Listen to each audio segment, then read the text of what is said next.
Slavu Dievam. Man ar to taurēšana tik veiksmīgi vienmēr neiznāk, bet es gribu taurēt, kā mums Latvijā bija kādreiz tāds slavens dzejols par tālaus taurētāju, kad tur gāja runa, kad sargam ir jāsargā cilvēki, un pat ja ienaidnieks viņu grib uzpirkt, tad dažkārt pat nākās atdot savu dzīvību, jo viņš tautu nepārdod. Un tādi sargi, kas šodien pārdod tautu un ņem kukuļus un izpārdod cilvēku dzīvības un nākotni, viņi ir nodevēji. Un es negribu būt nodevējs, ja jūs mani pazīstiet no filmas Šķērsiela, un tāda populāra filma Latvijā diezgan. Un es arī gribu būt tāds taurētājs, kas jums pasaka informāciju, kas jūs var izglābt, un lai jūs netiktu pazudināti. Šodien es gribu runāt par to, kas tāds ir cilvēks, jo Bībelē teiks, ka viņš ir kā tvaiks uz īsu brīdi. Un kas ir bijis kādreiz paralizēts vai slims vai gulējis gultā, ka nevar pakustēties, viņš zina, ka cilvēks ir bezpalīdzīgs tādā brīdī bez otra palīdzības. Un tādā veidā, kad cilvēks nomirst, viņa dvēsele iziet no miesas, un ja nav eņģeļi, kas viņu sagaida, tad ir vēlni, kas viņu aizved šo bezpalīdzīgo garu uz elli. Un tāpēc ir šausmīgi, kad mēs zinām, un es zinu, kad skolās tiek cilvēki sēdināti uz 10, 12 gadiem un mācīt visādiem niekiem, kas nav tik būtiski, cik būtiski ir, ka cilvēks nomirst, lai viņš nenonāktu mūžīgajā smokās ellē. Un tāpēc, dārgie, es gribu pastāstīt, kādā veidā tad mēs varam izglābties no tās elles un kas tā ir kristība. Jo daudzi cilvēki vispār domā, ka tas ir tik vienkārši, ka tur kādu bērniņu tur nokrista vai tur kāds ir kristījies. Tāda sajēga ir cilvēkiem, ka tas tāds rituāls ar vienu vārdu sakot, ka tur nokrista Dieva Tēva, Dēla, Svētā gara, un tas arī ir viss. Bet šeit ir pavisam ļoti dziļa jēga un nozīme kristībai, jo kristība, es tagad lasīšu Dieva vārdu, tāpēc, ka bez Dieva vārda mēs nevaram neko pasludināt, tāpēc, ka Dieva vārds ir likums, jo caur Dieva vārdu mēs varam balstīties 100%, ka tas tā arī notiksies, un ja mēs to nedarīsim, tad 100% ar mums tā arī notiksies. Un šeit ir apsolījumi. Piemēram, es lasīšu tagad Lūkas evaņģēliju 16. nodaļu, viņš tiem sacīja: eita pa visu pasauli un pasludiniet evaņģēliju visai radībai. Tas nozīmē pasludināt, iemācīt šo mācību, ja? Tātad kristība nav tikai vienkārši tāda, paņemt cilvēku un nokrist, un viņš nekā nezina, par ko viņi krist, kāpēc, tu vienkārši kaut ko pateic dažus vārdus, un tas arī viss. Nē, tur ir jālasa jaunā derība, to, ko es jums cenšos lasīt. Ja? Un tālāk teica, kas tic tam, kas šeit ir rakstīts, tad no sākuma ir jāiemāca, ja, cilvēki. Un kas tic tam, kas te ir rakstīts, un top kristīts, tad pēc tam, kad viņš to tic, viņam jau vajadzīga ticība, ja, un top kristīts, tas tikai tiks izglābts. Ne jau tas, ka tur vienkārši paņem bērnu, aiznes kaut kur un pasaka, ka tur pāters noskaita, un viņš ir kā kristīts. Viņš nav kristīts. Viņš tāpēc, ka tas ir vienkārši tā kā nepaklausība, Bībelē teiks tas pats, kas burvistība. Ja? Burvi teiks, debes valstīs neieies. Tā kā, ja kas nav devis Dievam tādu solījumu, un mācīt šī mācībā, un bērnībā ticis nokristīt, tad uzskatiet pa 100%, ka jūs neesiet nokristīt, un neesiet saņēmuši kristību. Un kas netic, tad arī ir teicis konkrēti, tas tiks pazudināts. Pazudināts tas nozīmē, ka būs pastarā tiesa, un kas netiks atrasts dzīvības grāmatā, viņi tiks iemesti visi 100% uguns jūrā. Tur nav runa par labiem darbiem vai vēl par kaut ko. Tur ir rakstīts, ka tiks pazudināts, un tas ir āmen. Un tāpēc ņemiet vērā kristībai šos te Dieva vārdus par pamatu, un, protams, jūs variet diskutēt un jautāt, kāpēc jūs to nezinājāt, vai kāpēc jūs apmānīja, un tā tālāk. Tie jautājumi nav attiecībā uz manīm. Es jums skaidroju tas, kas šeit ir rakstīts, un lai jūs tiktu 100% izglābti no elles mokām. To es jums gribu pateikt. Bet diskusijās es nekādās par šo tēmu negribu ielaisties, jo es jums lasu Dievu vārdu, un ir teicis, kas tic un klausa un dara to, tad viņš tiks izglābts. Tas ir apsolījums. Bet Pēteris tiem atbildēja, tas ir 2. nodaļa Apostoļu darbos. Atgriezieties no grēkiem un liecieties kristīties ik viens Jēzus Kristus vārdā, lai jūs dabūtu grēku piedvošanu un saņemtu svētā gara dāvanu. Lūk, apostols Pēteris, ko Jēzus Kristus iecēla savā vietā, pēc tam, kad viņš tika piesists krustā un paņemts debesīs. Un Pēteris, ko viņš konkrēti saka? Atgriezieties no grēkiem. Tas nozīmē, kristība nav vienkārši tikai tāda aiziešana nokristīties un cilvēks tiks izglābts, bet atgriezties no grēkiem, tas nozīmē negrēkot, pārstāt grēkot. Lūk, nožēlot to, kad jāsaka, es to nožēloju, es atsakos un vairāk to nedarīt. Un tad ir teikts, un tad liecieties kristīties ik viens Jēzus Kristus vārdā.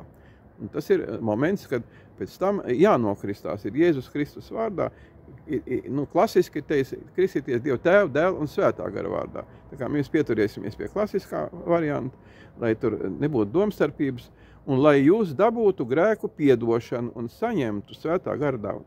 Tad redziet, kas nav nokristījies, viņš uz viņu ir lāsts, viņa grēku lāsts uz viņu atrodas, viņš netiek dzēsts. Un tāpēc, ka grēcinieki debesīs neies iekšā, tā kā tikai caur ūdens kristību un atstāšana grēku, atstāšana lāsts tiek dzēsts. Un tad var tikt debesīs iekšā, nevis ellē, jo divas vietas nav, ir vai no debesis, paradīze vai elle. Un tad ir teicis, un lai saņemtu svētā gara dāvanu, tas ir svēto garu. Tas ir zīmoks mūsu pestīšanai. Variet palasīt Efeziešiem 1. nodaļā, kad mēs saņemam svēto garu, tad mēs saņemam ķīlu.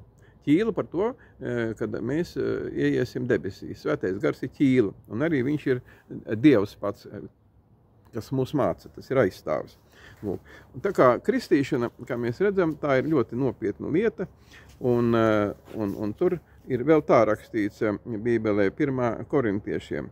Vai jūs nezināt, ka netaisni neiemantos Dieva valstību, kad jābūt taisnam, svētam, citiem vārdiem sakot, nepielieties ne netikli, ne elpu kalpu, ne laulības pārkāpē, ne malakī.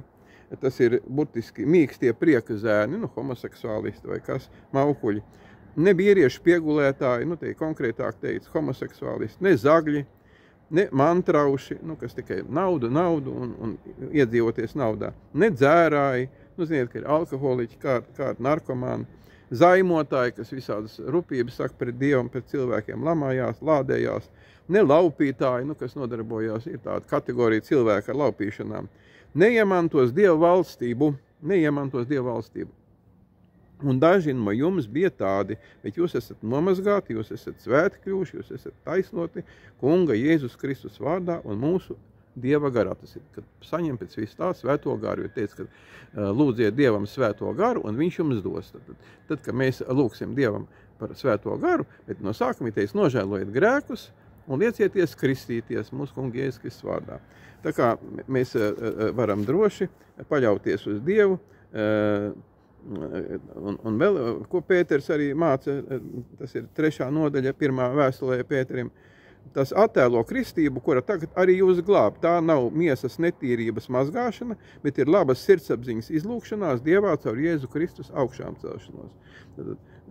Krieviski ir обещание доброй совести служить Богу. Ja? Tā kā mēs redzam, kad mums ir jāapsolās Dievam, tas notiek tā, ka ja jums nav citi apstākļi vai notiek kādas vajāšanas vai kara apstākļi vai nāk pie varas kādi atkal antikristi vai vēl kaut kas, tad jūs, kā ģimenes galvie, teicat, ka Kristus ir galva vīram, a vīrs ir galva sievai. Jūs esat priesteris ģimenē. Un es jums pasludināju, tagad pamācīju šo jauno derību. Un ja jums gadījumā nav nekādas iespējas aiziet pie cilvēkiem, kas sludina pilnu evaņģēliju un kam ir svētais gars, un lai viņi jūs nokrista, tad šādos apstākļos varbūt kāds būs apcietināts vai vēl kaut kur izsūtīts, un nav nekāds, bet jūs atcerēsieties šos vārdus un gribēsiet izglābties no elles.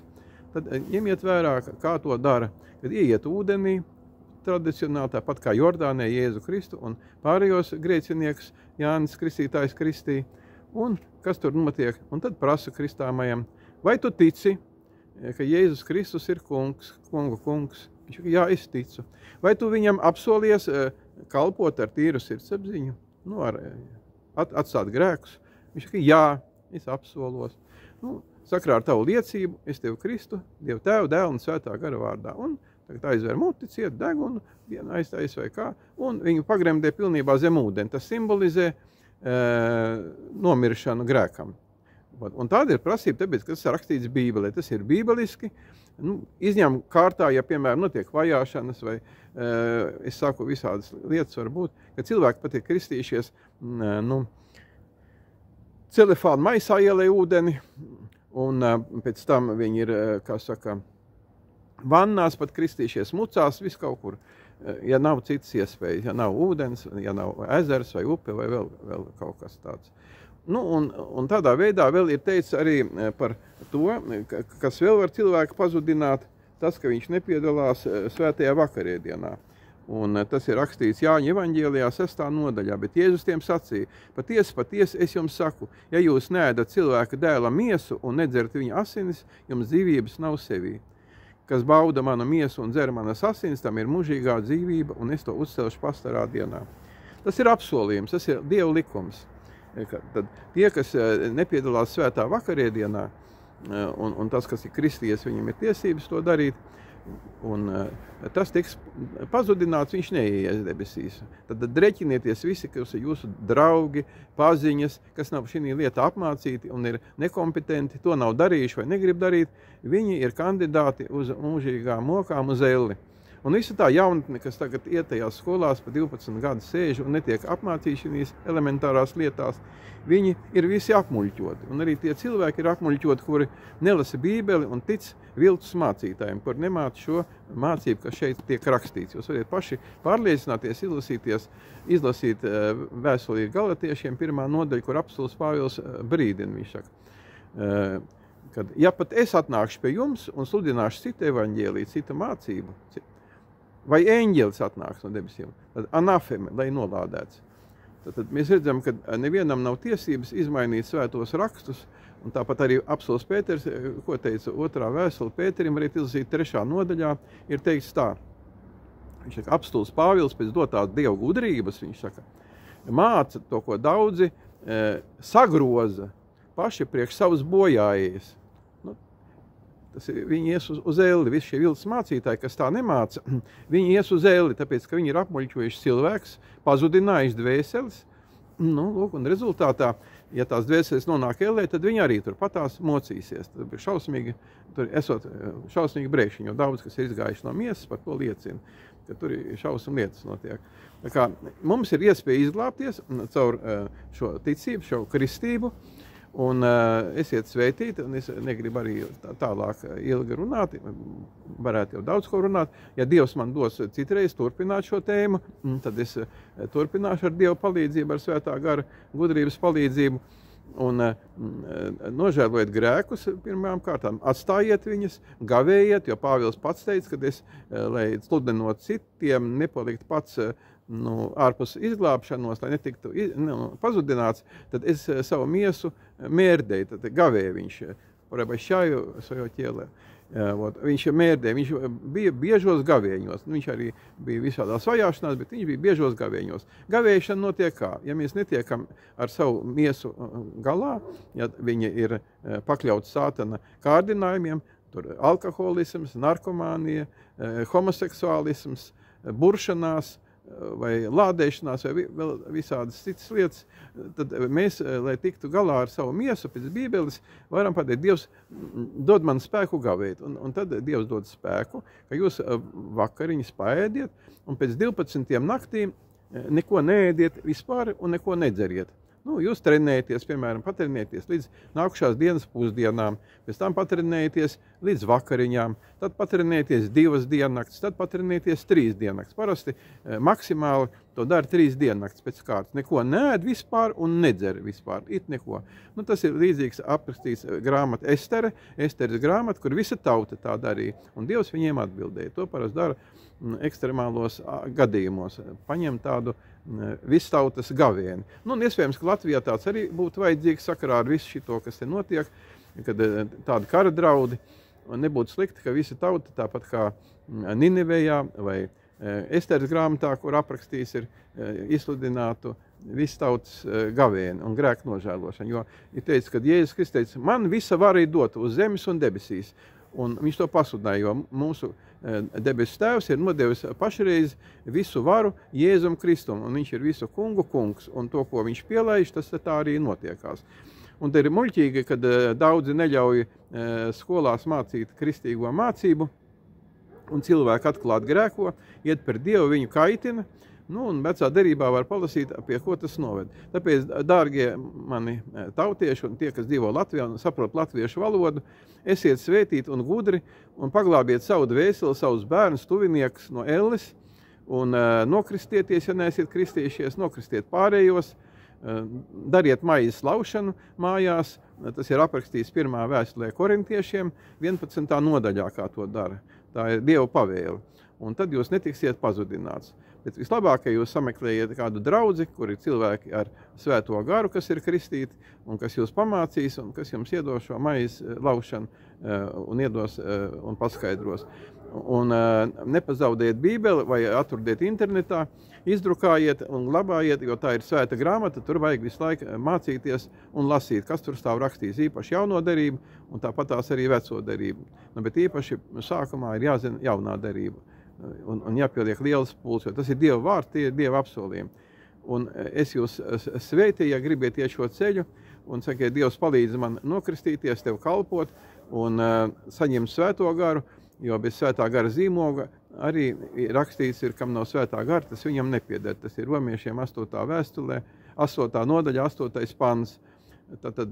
Un efeziešiem 1. nodaļā ir rakstīts, kad jūs saņemsiet svēto garu kā pestīšanas ķīlu, kā zīmogu. Tāpēc nokristieties un lūdziet, Dievs dod man svēto garu, dod svēto garu, un tad jūs saņemsiet svēto garu un runāsiet eņģeļu mēlēs, kā rakstīts ir romiešu vēstulē 8. nodaļā, turpat tālāk, kad gars runā noslēpumus Dievam, ko tikai Dievs saprot. Un tāpēc lasiet arī 1. vēstuli korintiešiem 14. nodaļā, ir teicis, kā ir draudzē, kad svētais gars runā nesaprotamās valodās, un to visu prasiet Dievam gudrību, lai viņš jums izskaidro un pamāca. Esiet svētīti Dieva Tēva, Dēla, Svētā garā, lai par jūsu ģimenēm un jums visi sātana lāsti, tīkli un nolādējumi un citas tādas lietas pazūd un izšķīst, un lai visi jaunie gari no jums atstājās un iziet ārā, un lai jūs esiet brīvi un svētīgi, un lai jūsu ģimenes un bērni un visa nācija ir svētīti un tīri un brīvi mūsu Kunga Jēzus Kristus vārdā. Es pasludinu jūs brīvus un vesels. Āmen!